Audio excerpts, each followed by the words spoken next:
혼례를 열흘 앞두고 날아든 청천벽력 같은 소식에 큰딸은 방문을 걸어 잠그고 울부짖었습니다. 김진사가 머리를 싸매고 한숨만 내쉬고 있을 때 둘째 딸이 언니 대신 시집을 가겠다고 나섰죠. 언니가 내던진 혼처, 죽어가는 신라. 과연 언니 대신 시집간 동생에게는 어떤 일이 기다리고 있을까요? 야담야담에 오신 여러분 환영합니다.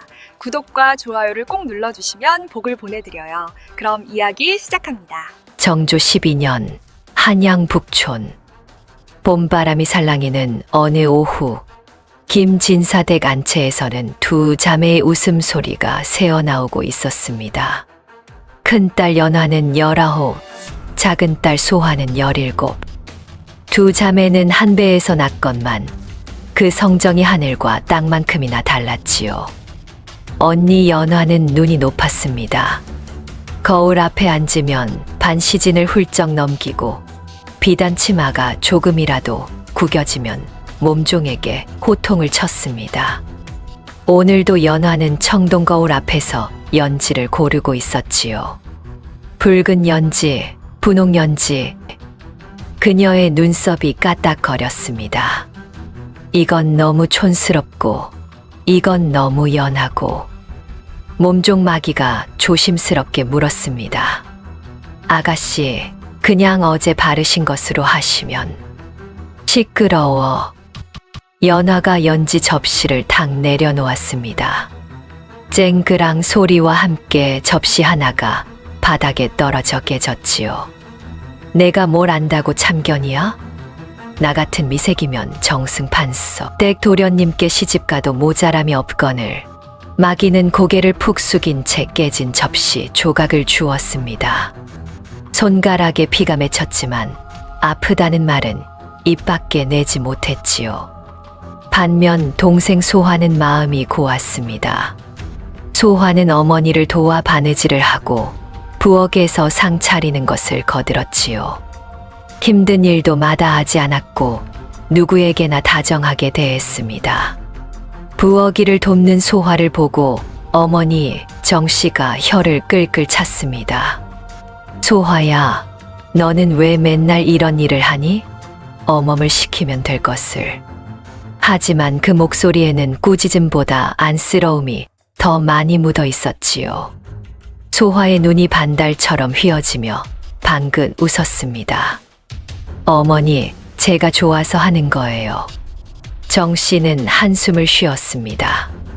같은 뱃속에서 나온 자식인데 어찌 일이 다를 수 있을까요? 큰딸은 거울 앞에서 치장에만 정신이 팔려 있고 작은딸은 바느질과 부엌 일을 돕고 있으니 말이지요. 그해 봄, 김진사는 연화의 혼처를 정했습니다. 충주 박판관 댁 외아들 박도준. 비록 지방관리의 아들이었으나 가산이 넉넉하고 학문이 출중하여 과거급제가 눈앞이라는 소문이 자자했습니다. 김진사는 흐뭇하게 수염을 쓰다듬었지요. 연화야, 내가 복이 많구나. 연화도 입꼬리를 올렸습니다. 충주라면 한양보다 못하지만 사위들 자가 잘생겼다니 그것만으로도 만족스러웠거든요.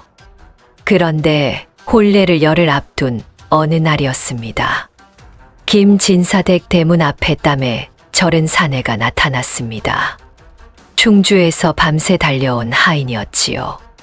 그의 얼굴은 창백했고 숨소리는 거칠었습니다. 대감마님, 큰일 났습니다. 김진사의 낯빛이 굳어졌습니다. 무슨 일이냐?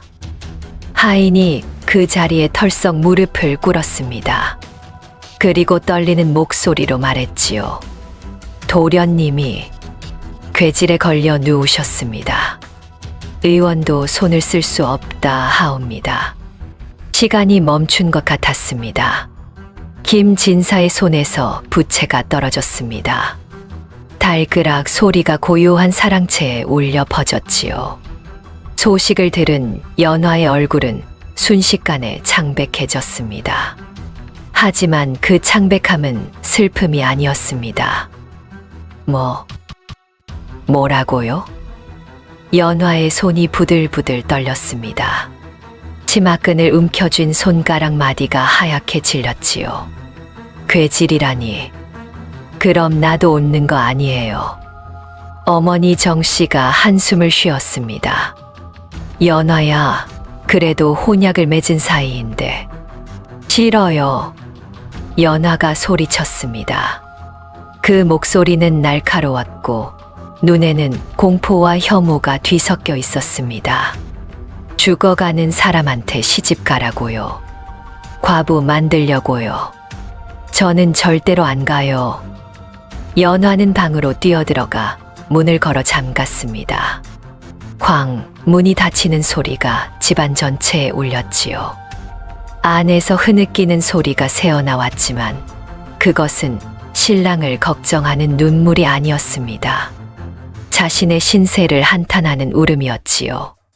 사랑채에서는 김진사가 머리를 싸매고 있었습니다. 이를 어찌한단 말이냐. 촛불이 흔들렸습니다. 그림자가 일렁이는 것이 마치 김진사의 마음 같았지요. 혼약을 어기면 가문의 신의가 땅에 떨어질 것이었습니다. 그렇다고 기어이 연화를 보내자니 저 아이가 버티는 것을 어찌 꺾을 수 있을까요? 그때였습니다. 아버지, 들어가도 되겠습니까? 소화였습니다. 들어오너라. 소화가 문을 열고 들어섰습니다. 그녀의 얼굴은 담담했지만 자세히 보면 손끝이 미세하게 떨리고 있었지요. 등잔불에 비친 그녀의 눈동자 속에는 무언가 굳게 다진 빛이 서려 있었습니다.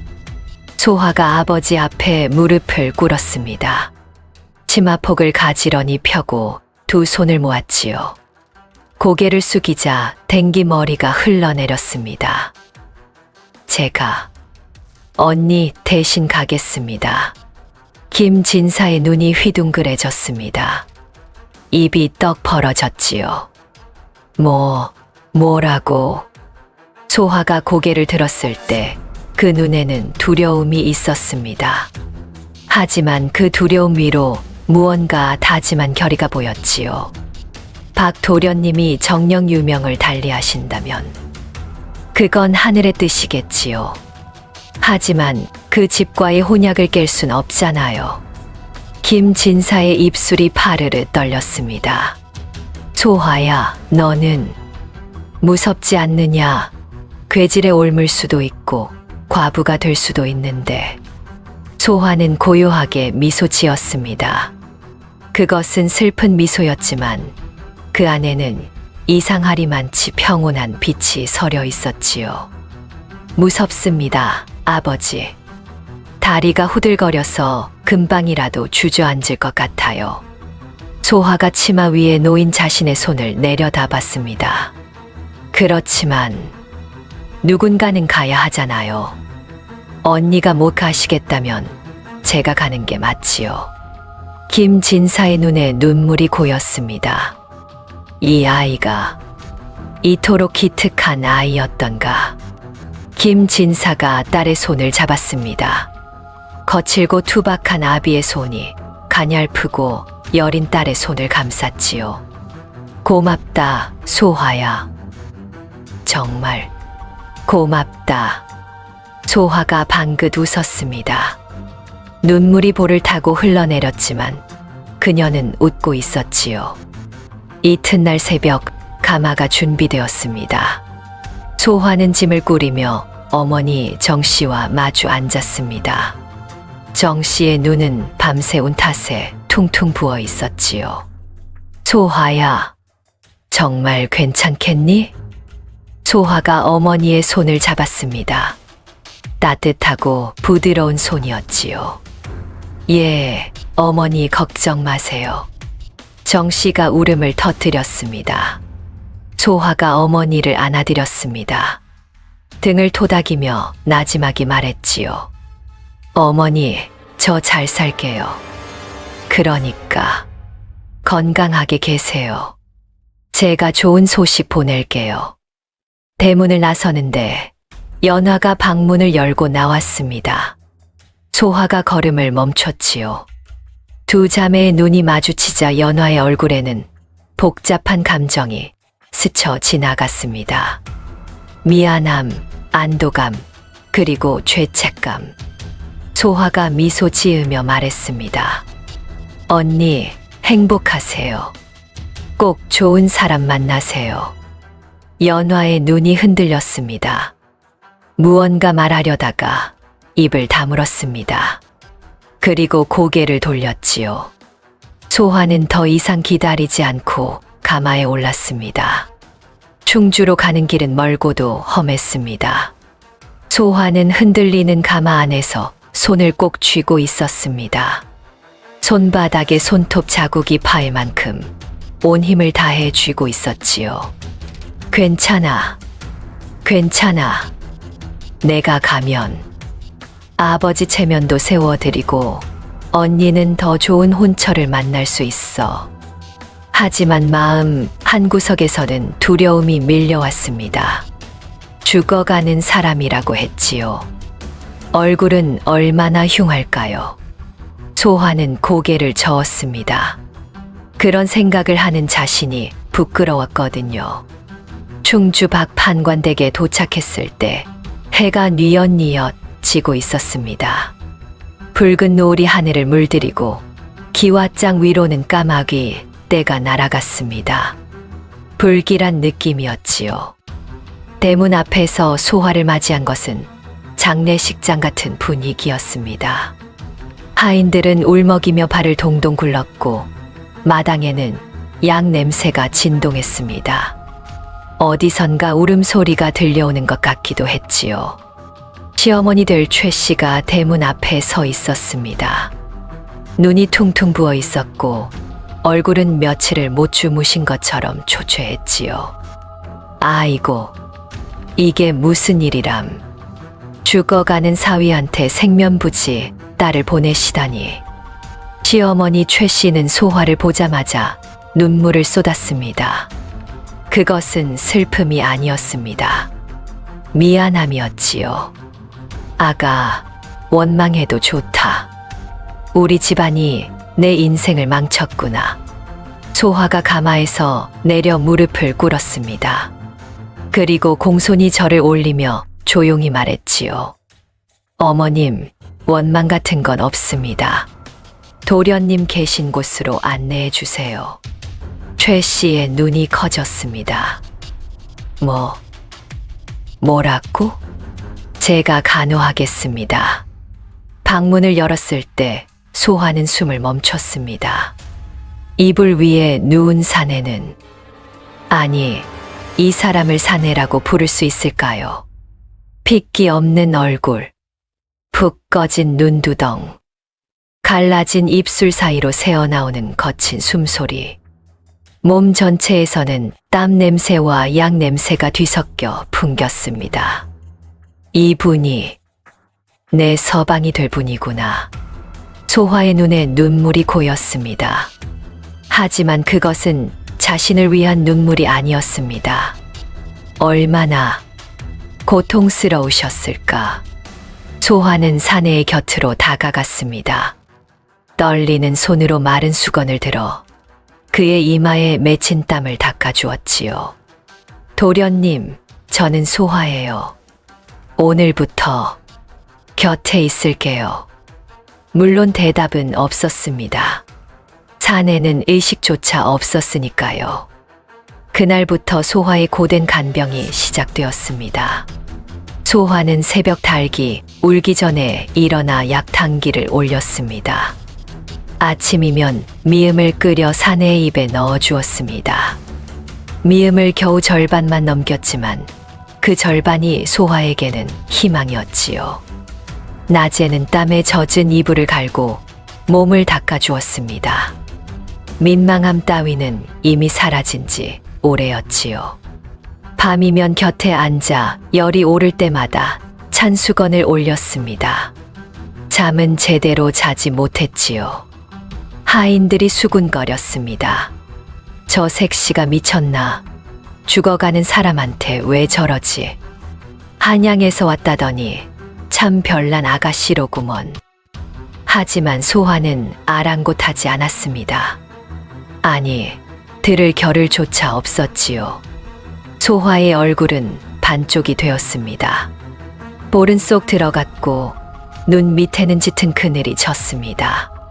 손은 갈라져 트고 머리는 제대로 빗질도 못한 채 흐트러져 있었지요. 어느 날 밤 소화는 도준의 손을 잡고 나지막이 말했습니다. 도련님, 살아주세요. 제발요. 그 목소리는 갈라져 있었습니다. 며칠째 제대로 먹지도 자지도 못한 탓이었지요.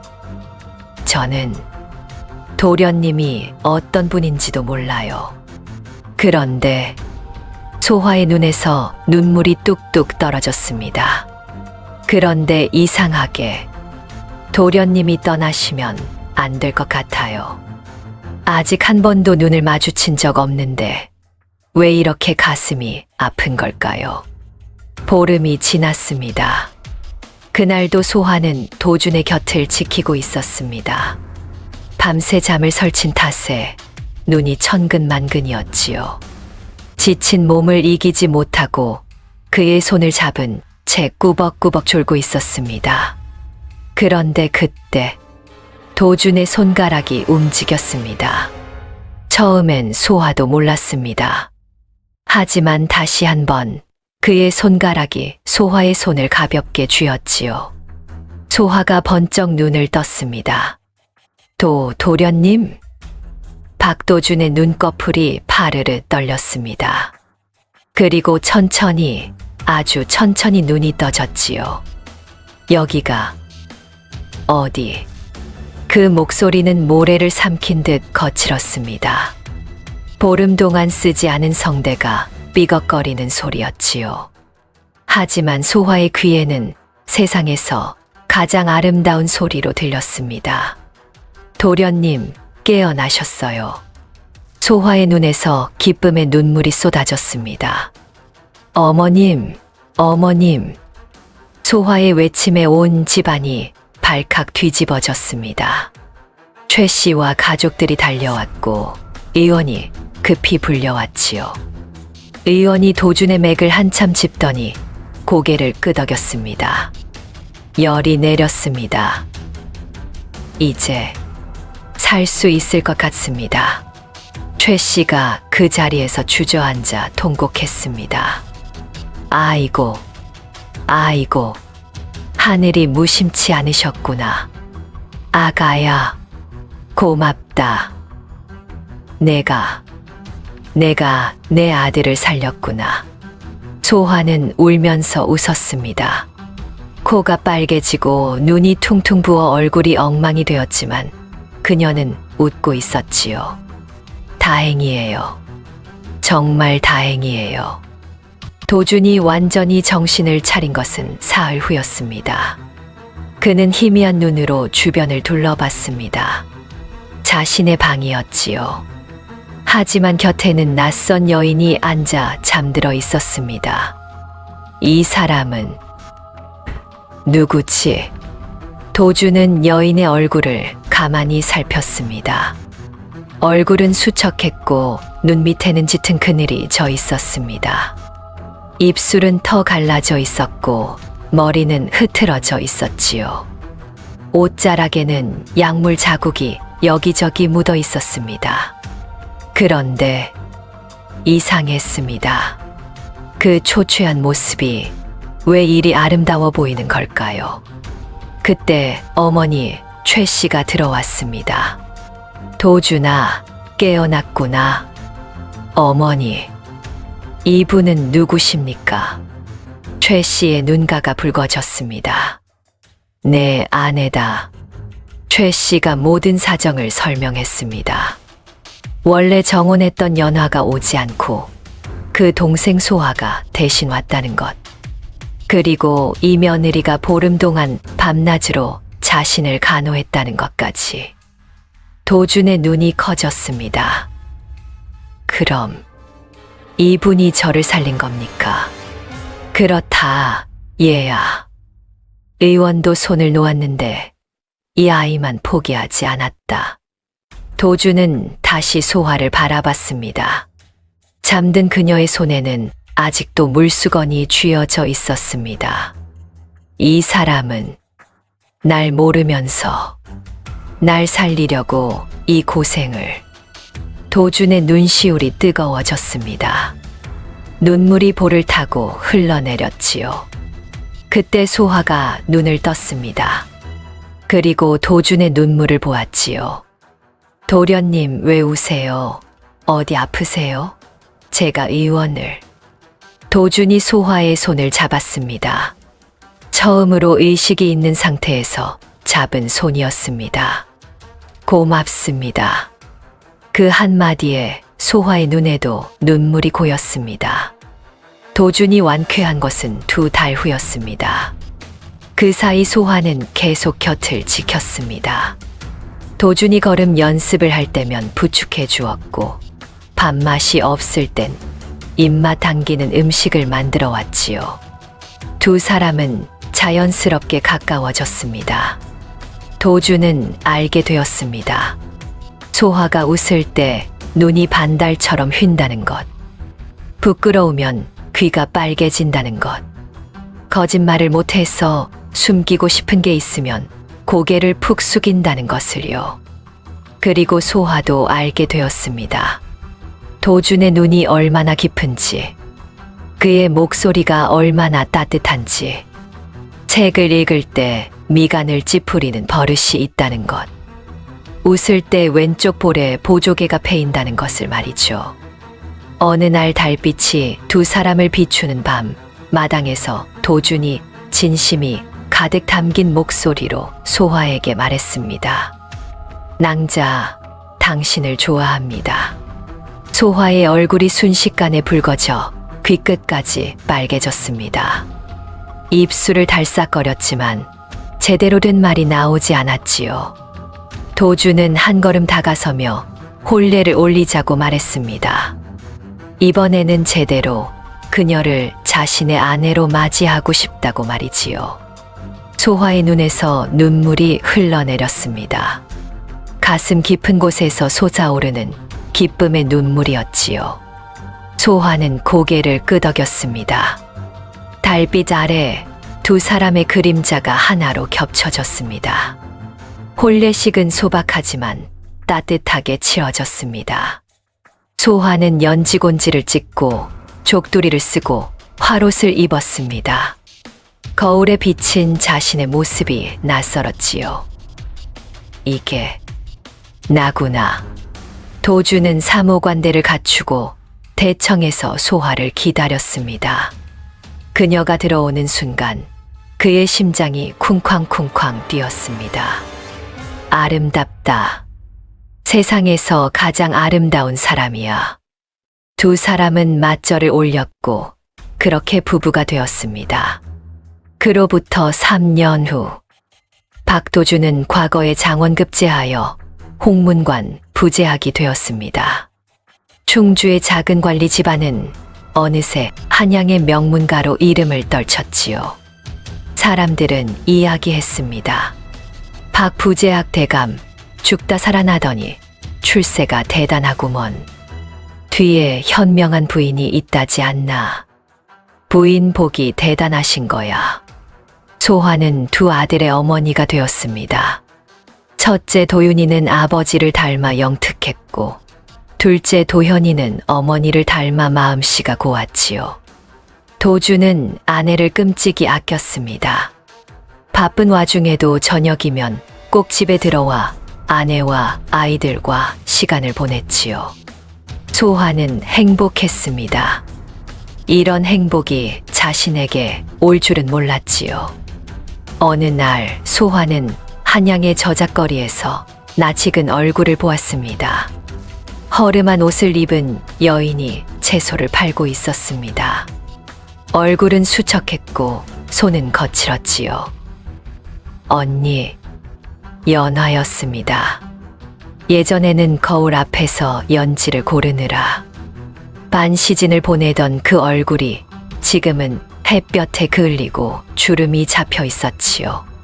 소화를 알아본 연화의 얼굴이 굳어졌습니다. 언니, 이게 어찌 된 일이에요? 연화는 한참을 말하지 못했습니다. 그러다 입술을 깨물며 털어놓았지요. 혼인이 잘못됐다. 소화가 충주로 간 후 연화는 더 좋은 혼처를 기다렸습니다. 그리고 한양의 명문가 도련님과 혼인했지요. 얼굴도 잘생기고 집안도 화려해 모든 게 완벽해 보였습니다. 하지만 그 도련님은 노름꾼이었지요. 혼인한 지 1년도 안 돼 가산을 탕진했습니다. 아내에게 손찌검을 하고 술만 마시면 행패를 부렸지요. 그리고 어느 날 술에 취해 말을 타다 떨어져 죽었습니다. 연화는 빈털터리 과부가 되었습니다. 시댁에서 쫓겨나 이제는 채소를 팔며 근근히 살아가고 있었지요. 내가 가기 싫다던 그 혼처가 장원급제하여 부제학 대감이 되고 더 좋은 혼처라는 곳은 나를 이 꼴로 만들었어. 연화가 쓰게 웃었습니다. 그 웃음에는 자조와 후회가 가득했지요. 소화의 눈에 눈물이 고였습니다. 연화가 고개를 돌렸습니다. 그녀의 눈에도 눈물이 맺혀 있었지요. 가라, 소화야. 보기 부끄럽다. 그날 저녁 소화는 집으로 돌아와 도준에게 말했습니다. 서방님, 제 언니를 도와주실 수 있겠습니까? 도준은 아내의 얼굴을 살폈습니다. 그녀의 눈에는 슬픔과 함께 무언가를 간절히 바라는 빛이 있었지요. 언니라면 원래 내 정혼자였던 분 말이오? 도준은 잠시 생각하더니 고개를 끄덕였습니다. 그러지요. 따지고 보면 그분 덕분에 내가 당신을 만난 것 아니겠소. 소화는 고마움의 눈물을 흘렸습니다. 소화는 언니를 위해 작은 가게를 마련해 주었습니다. 한양 변두리에 있는 작은 포목점이었습니다. 크지 않았지만 혼자 살아가기에는 충분했지요. 연화는 그 손을 잡으며 처음으로 진심으로 울었습니다. 소화야, 미안하다. 그때 내가 잘못했어. 소화는 언니를 안아주었습니다. 다 지난 일이에요, 언니. 이제 새로 시작하세요. 연화는 작은 가게를 일구어 나름대로 안정된 삶을 찾았습니다. 그리고 두 자매는 명절이면 만나 옛 이야기를 나누었지요. 소화는 평생을 남편 곁에서 살았습니다. 도주는 판서까지 오르고 두 아들도 과거에 급제하여 집안을 빛냈지요. 시어머니 최 씨는 증손자 손녀들에게 둘러싸여 행복한 노년을 보냈습니다. 훗날 사람들은 박도준 대감댁 소화 부인의 이야기를 전했습니다. 죽어가는 신랑에게 언니 대신 시집간 동생이 대박났다며. 복은 타고나는 게 아니라 마음이 만드는 거래. 두려움을 이긴 자에게 하늘이 복을 내린다더니 딱 그 이야기로구먼. 어느 날 늙은 소화가 손자 손녀를 무릎에 앉히고 옛 이야기를 들려주었습니다. 할머니는 말이다. 아주 무서운 곳에 시집을 갔단다. 무서운 곳이요? 그래, 무서웠지. 다리가 후들거리고 울고 싶었단다. 그런데 말이야. 손자가 큰 눈을 깜빡거렸습니다. 그 무서운 길 끝에 가장 따뜻한 사람이 기다리고 있었단다. 소화가 미소 지었습니다. 눈가에 주름이 잡혔지만 그것은 세월이 빚어낸 행복의 흔적이었지요. 소화가 창밖을 바라봤습니다. 마당에서는 늙은 도준이 햇볕을 쬐며 앉아 있었지요. 백발이 성성했지만 여전히 왼쪽 볼에 보조개가 패어 있었습니다. 옛말에 지성감천이라는 말이 있습니다. 지극한 정성은 하늘도 감동시킨다는 말이지요. 죽어가는 신랑 곁을 밤낮으로 지킨 소화의 정성이 마침내 하늘을 움직였습니다. 그리하여 두 사람은 천생연분으로 맺어졌으니 이보다 더한 인연이 또 있을까요? 오늘도 끝까지 들어주셔서 감사합니다. 모두 행복한 하루 보내세요.